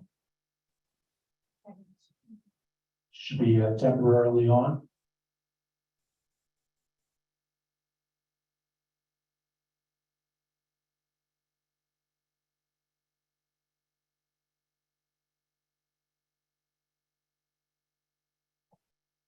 Robert, are you there? I think I'm unmuted now. Can you hear Go me? ahead, Robert. Yes, we can. Go ahead. I believe that the working group for production should allow vertical integration and the plant count for severely disabled farmers to be at least 99 and allow them to sell if they have excess. And the structure could help what this was all originally meant to help, especially if it can't be all for all patients, those with severe disabilities, that this plan has saved the lives. And we have a different production style that the dispensaries cannot recreate. And the overregulation is gonna be a big problem because the black market's always gonna be there unless there's less regulation, and especially less regulation on the patients who produce, because there's always that imports from California and their legal, illegal markets. There shouldn't be any protection for the state-sponsored oligarchy of the for-profit dispensaries because they do not help patients. Growing is therapeutic in itself. Mahalo. Thank you, Robert. Task force members, any questions for Robert? All right, I want to remind we have right now at least an additional 5 people wants to testify. I do recognize some of these names as having you testified a month ago. So please do not, out of respect for our time, out of respect for the task force, please do not duplicate any testimony you've already given. The next testifier is Jacqueline Moore. And again, Ms. Moore, we're limited. We're only focused on the market structure working group report. Please proceed.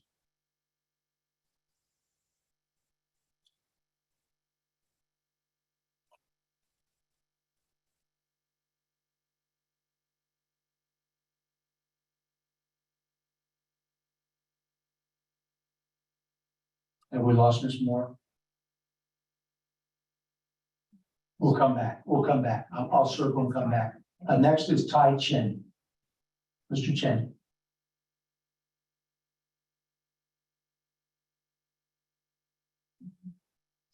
All right. I was told it'll be momentarily on. Can you hear me now?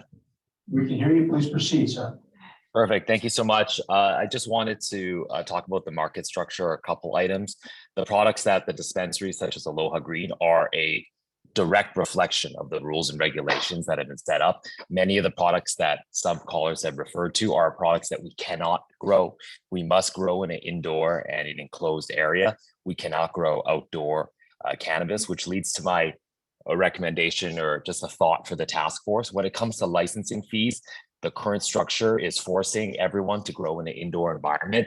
Because you are charging per square foot, you'll be forcing all the growers to be as efficient as possible in their grow, which means they have to follow an indoor grow method. There is no differentiation for outdoor or greenhouse growing, which I think is very important if you want to include the illicit market in the program.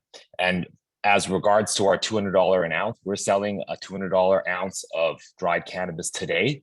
It's available at our dispensaries. And the only reason we can do that is because we've finally reached an economies of scale, as Director Choi has alluded to over the past 5 years. Our new expansion that we've just brought online puts us at about 40,000 square foot of cultivation space. which if we follow your licensing, would be a $400,000 a year cultivation license fee. We are not Big Cannabis. We are locally owned and locally operated. And although we are 30 seconds, Mr. Chairman. Although we are profit driven, we were chosen by Hawaii Magazine as the 203rd most charitable company in Hawaii in 2021. And we support a number of local charities with the monies that we make. And we've actually given money to charity before we've given any money back to our investors who believed in this project from the start. Thank you. Thank you. Any questions for Mr. Chen, task force members? All right, hearing none. Again, I want to remind folks we're limited to the market structure working group report. Next up is Sanford. Oh, sorry. We're going to go back to Jacqueline Moore. Ms. Moore, are you here now? Yes, I am. Thank you so much. Okay, you bet. Excellent. So Jacqueline Moore, today I'm speaking as the legislative chair of the Hawaii Cannabis Industry Association. The industry has some additions to the market structure report that we would like the dual use task force to consider adding to the report. We have provided these additions to our industry representative that is on the task force. They do not change any of the recommendations, but they do provide additional information, context, and an operator's perspective that would greatly assist readers of the report. There are 4 areas we wish to add information to. The first is the fee structure for cultivation licenses. The industry would actually like to see this, the licensing scheme determined by the regulatory board or the regulatory body and not fixed in this report.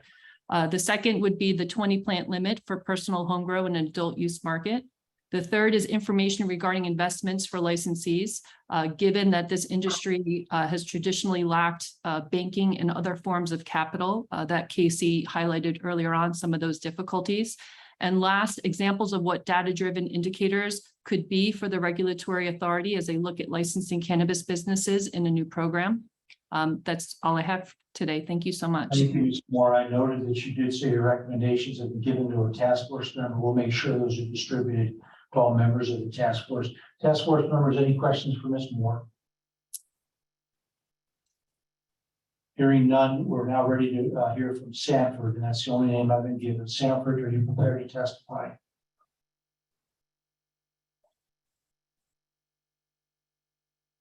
Okay, I'm getting a yes. We'll be temporarily on. Task force members, thank you again for your patience. And Sanford, again, we're limited to market structure working group recommendation.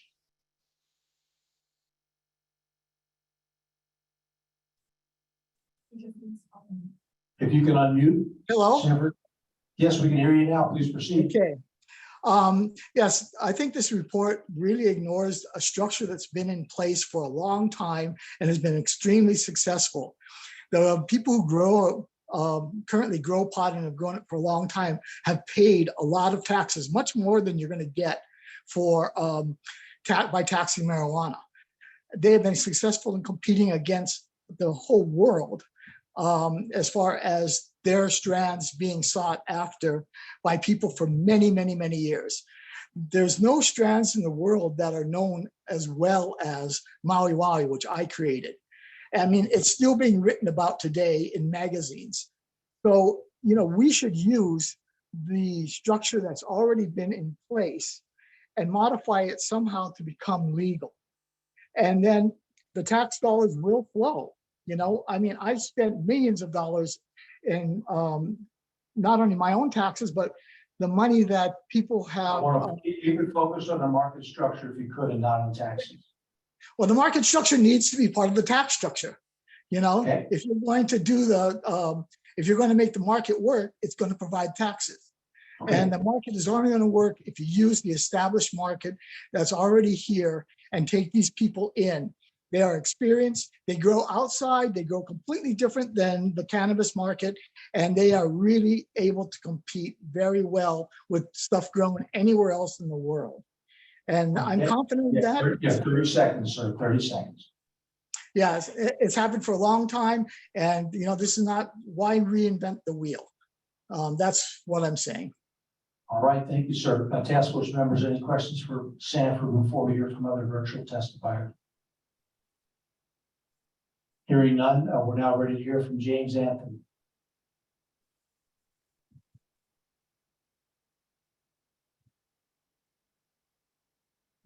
Okay, Mr. Anthony, are you ready? Hi there. I'm assuming you can hear me. I've changed We devices. can, yeah. Yeah, just a few quick points. So this is getting interesting, right? The rubber is hitting the road. Everything is beginning to interweave together. The market structure, certainly. The taxes, certainly. What's the impact on social equity? What's the impact on the underground market? So you have a systemic structure or a tension in your policy. On the one hand, if you allow massive scale plantations, you know, you can have cheap and I think most people would agree, not necessarily terribly great quality cannabis. Somebody mentioned Glass House with 1.5 million square feet of flowering canopy in Southern California. I've heard recently their cost of production is down to $180 dried trim pound. On the other hand, you know, you want to do that to reduce the underground, among other things. And you have the alternative of promoting small scale agricultural products grown and made with care and love by small farmers. So in terms of like, how are we going to figure out how to structure this market and what are the tax implications? Maybe a good first step for the market, at a minimum, couple of possibilities, horizontalize medical, see what happens with that. Bring in small farmers. You have all of these small medical farmers, bring them into the market. The other thing you could do is you could do decrim first. You don't need legalization with a complex commercial licensing system to decriminalize. And I thought it was interesting that the tax department mentioned that there was kind of decriminalization. 3 grams as an infraction is no kind of legalization. What you want to do is medicalize your decriminalization, come to 4 ounces, which is current for the medical possession, and 10 plants for everybody 21 and over under the same evolving regs as the medical system, which is moving towards horizontalization. And let's see what happens with that market structure. I'm going to ask the task force members if they have any questions based on what Mr. Anthony has testified. Yes, I have a quick question for Mr. Anthony. Could I get a sense from you what you believe the role of the state government should be in inviting participation from small farmers? Should we establish something akin to viticultural regions? How can the state best promote small scale farms in a broader marketplace? What mechanisms? Well, again, I think a good place to start would be by slowing down, horizontalizing the medical market. Let's see if the dispensaries, as the number of patients increase, will accept tested cannabis from other legal medical cannabis growers. That's one step. The other step that you could take is to, well, let's see how much demand there's going to be if you have true decriminalization where people can grow 10 or 20 plants for themselves, for their friends on a non-commercial basis. You could also, and I realize that the state has a long history of failure with this, but hope springs eternal.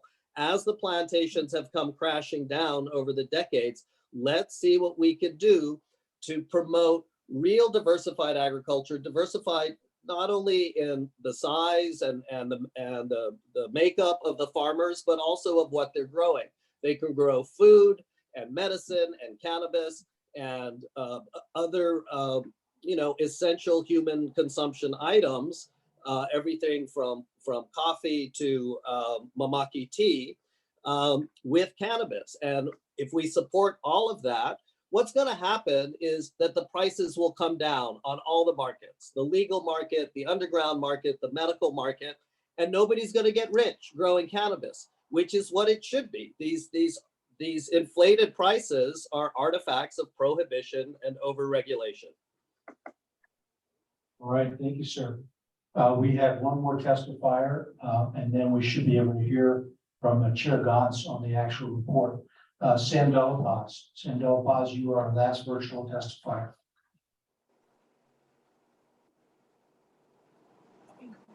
And I understand he's ready now. Mr. Delapaz, you can start.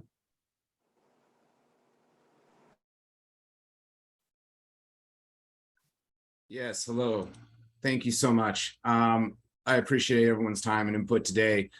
Man, I'm really just, I just hear everybody's perspective. You know, I really understand the grassroots side of it. I'm an advocate of human rights and believe that access to this plant and plant medicine is our inalienable right. I also know that when something is commodified, people want to make money off of it as business, you know what I mean? And it will be business. That's just part of the reality. But at the same time, I think there is a holistic way to go about it. And I think, again, I have to reference minimally the tax structure. And that includes the fact that if you take tax revenues initially and reinvest them in bolstering the market and creating diversified agriculture, supporting social equity, supporting existing operators who have brought medical standards to be, and they have literally paved the path of compliance here. I think that all of them deserve respect, whether, you know, they've taken money from investors, whether they've invested themselves, whether they're small, medium, on scale. I work with a group, the Origins Council, who has recently been behind the SHIP Act and the National Craft Cannabis Coalition, which I would love to see Hawaii be involved in. And, you know, the operators predominantly here are still considered small in the scale of national, you know, size, 5,000 square feet of cultivation. You know, these sizes are not significant.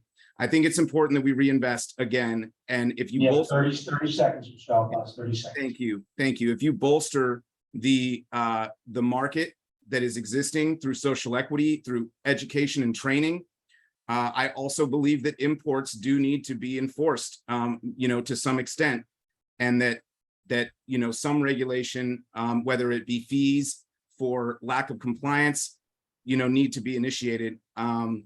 But I do agree with much of the considerations from many of the testifiers today. It is a difficult thing, and I think it needs to be community voice driven and data driven. Any market expansion. Thank you, Mr. Delapaz. Any questions for Mr. Delapaz? Quick question Sure. for Mr. Delapaz. I noticed that the National Craft Cannabis Coalition recently started. Is there any state that's doing a good job in supporting small farmers currently? That is a great question. That is a great question, Nikos. You know, really, there is not that I'm aware of just yet. This is why these groups have formed, because again, MSOs and big, large operations and, you know, overcapitalized players such as glasshouse size farms, your you know, Tilrays and Auroras and Canopy Growths of the world are always going to push their weight around. They push their weight around through lobbying, alcohol, tobacco. You know, it's evident and prevalent in every industry that we've ever seen. And if we want to see something more equitably formed, then yes, we need to work with small farmers. I believe there is a solution to allow, you know, small existing medical cultivators to directly supply the supply chain, working toward direct to consumer. That's one way, I think, to really bolster the small craft farmer movement and create diversified regenerative agriculture that can really respectfully steward the land here in Hawaii. Thank you, Mr. Delapaz. Any phone testifiers? All right. So, Madam Chair, we're now ready to take up agenda item 4, a task force member discussion of the investigation findings of the market structure working group. We first want to give the chair, Mr. Gonson, an opportunity to share any highlights he wishes, and then we'll have a task force discussion. Mr. Gonson. Thank you so much, Judge. You know, there's not too much to restate that we didn't cover in our short summary in our presentation, but I did want to highlight a few things and just recognize that, again, these reports were on very short timelines, so they do include some spelling, some grammar that hopefully will be addressed in the final report. I do want to mention that comments around the regulatory authority are well taken. Something we've seen in our current state is the ability and need for our regulatory authority to be flexible and have decision-making power on their own to in Hawaii, we've had changing rules around licensing structures and fees. And I think that point is well taken, that some of these recommendations aren't meant to be specifically prescriptive. These are just recommendations for people who are considering this to take ideas about how to best do it. So again, these things aren't set in stone in the market structure report. They're just recommendations on how to think around these items. And commenting on the diversified ag issue, I think it's a great idea. You know, Hawaii's had an idea around doubling food production for a while. Something that maybe we missed in the report is maybe adding some incentives for local farmers who are meeting, you know, dual goals in the state, whether it be increasing food production or supporting local economies. So I hope we have a good discussion about this. It's a large report, has a lot of information, and I really welcome everyone's comments to see how we can strengthen this in our final report. Thank you, Mr. Gantz. Task force members, your opportunity to ask Mr. Gantz questions or share any comments that you have about the market structure working group report.